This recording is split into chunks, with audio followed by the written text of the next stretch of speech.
मूर्ती लहान पण कीर्ती महान हा वाक्प्रचार सर्वांना माहीत आहे, पण याला खरं करून दाखवलंय शिवाजी विद्यापीठाच्या तंत्रज्ञान अधिविभागातील मेकॅनिक शाखेच्या 3ऱ्या वर्षात शिकणाऱ्या गायत्री गोखले हिनं.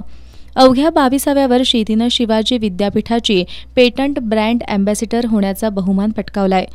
नुकताच शिवाजी विद्यापीठात नवीन तंत्रज्ञान विकसित करून पेटंट मिळवणाऱ्या एकूण 25 संशोधकांचा कुलगुरू डॉक्टर डी.टी. शिर्के यांच्या हस्ते सत्कार करण्यात आला. यामध्ये गायत्रीचा सुद्धा समावेश होता. तिचं नाविन्यपूर्ण आणि सामान्य लोकांना तिच्या संशोधनाची असलेली उपयुक्तता पाहून कुलगुरूंनी तिला शिवाजी विद्यापीठाची पेटंट ब्रँड अँबॅसिडर हा बहुमान बहाल केलाय. आता तुम्हाला प्रश्न पडला असेल, गायत्रीनं नेमकं काय असं संशोधन केलंय? तिनं जे करून दाखवलं आहे ते पाहून तुम्ही सुद्धा थक्क व्हाल. गायत्री सुट्टीला आपल्या मूळ गावी म्हणजे कोकणातील सिंधुदुर्ग जिल्ह्यातील मालवण तालुक्यातील आचरा या गावी जायची. तिथं सुपारीची मोठ्या प्रमाणात झाडं आहेत. याच ठिकाणी तिनं सुपारीवरील साल जाळून टाकत असल्याचं पाहिलं आणि तिच्या मनात विचार आला की यापासून आपल्याला काही करता येईल का. या रिसर्चची सुरुवात झाली माझ्या 12वीच्या सुट्टीत. त्यावेळी मी कोकणामध्ये होते आणि त्या ठिकाणच्या शेतकऱ्यांचे प्रमुख पीक हे सुपारी म्हणून गणलं जातं. तर त्या ठिकाणी सुपारीची सालं ही शेतकरी जाळून टाकत असल्याचं आम्ही पाहिलं. जर ती सालं न जाळता त्यापासून आपल्याला काही उत्पादन मिळवता येईल का या दृष्टीनं विचार चालू झाला. यामध्ये माझे काका डॉक्टर महेश विजय गोखले यांची मला मदत झाली.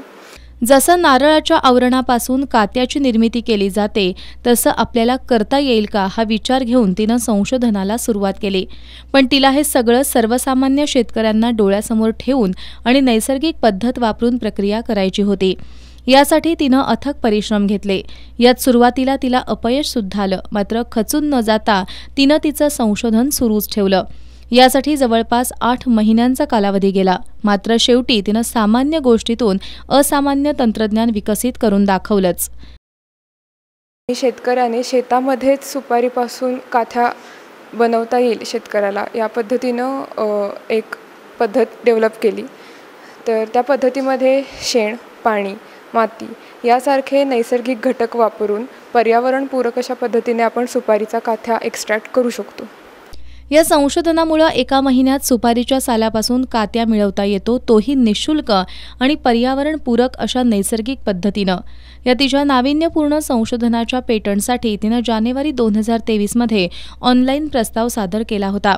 त्याला जूनमध्ये दक्षिण आफ्रिकेचं पेटंट प्राप्त झालंय. याचा फायदा त्या देशाला आणि भारताला सुद्धा होणार आहे. आता ह्या प्रोजेक्टला घेऊन पुढे जाऊन या काथ्याच्या प्रॉपर्टी चेक करणे आणि त्या प्रॉपर्टीप्रमाणे आपल्याला त्याचे अनेक उपयोग शोधून काढता येतील. आणि जर तसं झालं तर हा एक उद्योग चालू होईल ज्याचा कोकण विभागाला खूप फायदा होईल. त्याचप्रमाणे कर्नाटक, केरळ या विभागाला देखील याचा फायदा होईल. जसं साऊथ आफ्रिकेमध्ये पण सुपारीची खूप झाडं आहेत, तर त्या देशामध्ये पण तिकडचं पेटंट असल्यामुळे त्या लोकांना याचा फायदा होईल. आणि पुढे जाऊन मला शेतीविषयक विषयामध्ये तसेच इतर विषयामध्ये संशोधन करण्याची इच्छा आहे.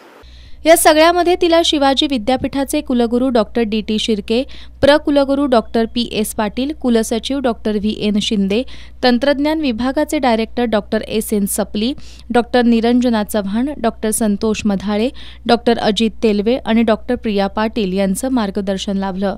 विशेष म्हणजे तिचे काका डॉक्टर महेश गोखले हे तिनं गावी करण्यात येणाऱ्या प्रयोगावेळी वेळोवेळी तिला मार्गदर्शन केलं.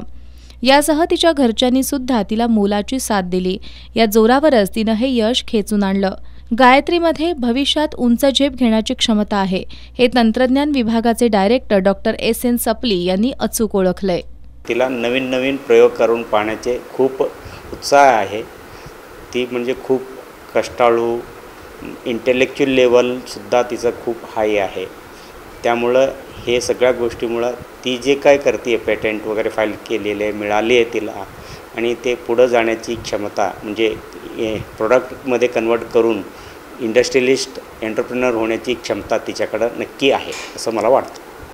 खरं तर फक्त डोळे असून उपयोग नाही, प्रत्येक गोष्टीकडे कुतूहलानं बघण्याची दृष्टी हवी, त्याविषयी जाणून घेण्याची जिज्ञासा हवी. यातूनच नवनिर्मितीची बीजं रोवली जातात आणि संशोधनासारखे वृक्ष तयार होतात, ज्याचं फळ येणाऱ्या पिढीसाठी वरदान ठरतं. हेच वरदान गायत्रीनं शेतकऱ्यांसाठी दिलं आहे. भविष्यात सुद्धा बळीराजासाठीचं संशोधन करायचा मानस तिनं व्यक्त केलाय. तिच्या या कार्याला खूप साऱ्या शुभेच्छा. कॅमेरामन सर्वेश उरुणकरसह संगम कांबळे, एस न्यूज, कोल्हापूर.